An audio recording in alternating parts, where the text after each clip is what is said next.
Have I Got News for You is meant to be light-hearted and fun. It shouldn't be a place where people are being misinformed after spewing inaccurate information. It's time to stop asking for forgiveness and instead just stop it all in its tracks. Honestly, sharing such inaccuracies is actually shocking. How has someone got it so wrong? An episode of the show actually had to be removed from BBC iPlayer due to an unintentional editorial oversight, but how did it make it to air? In the latest episode of the Current Affairs quiz show, host Victoria Coren Mitchell led a segment on the government's plans to introduce digital ID cards, but she made a false claim.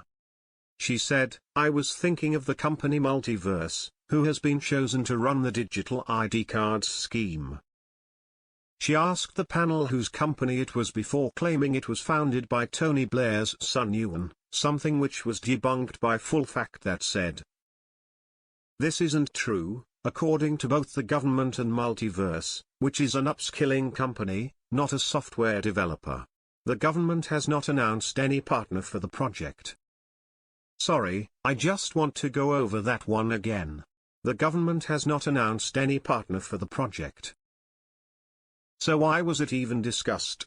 How do you get that so wrong? A BBC spokesperson told Radio Times, "This week's Have I Got News for You contained an inaccurate story about Ewan Blair's company, Multiverse, being chosen to develop the government's contract to produce digital ID cards. Multiverse is not a software developer and there is no evidence of any involvement in the proposed digital ID scheme, therefore we have taken the episode off BBC iPlayer while we edit the relevant section out.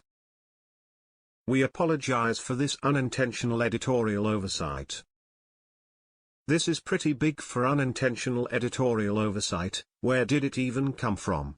I think it's time to cut your losses, BBC.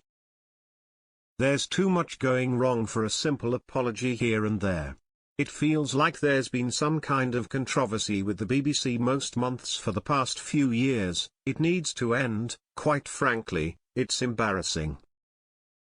We need to see a bit more from BBC in regards to taking things like this seriously.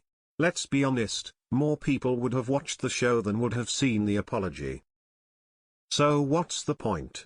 To really apologize, things need to be a bit more attention-grabbing, and what grabs more attention than pulling it off air completely?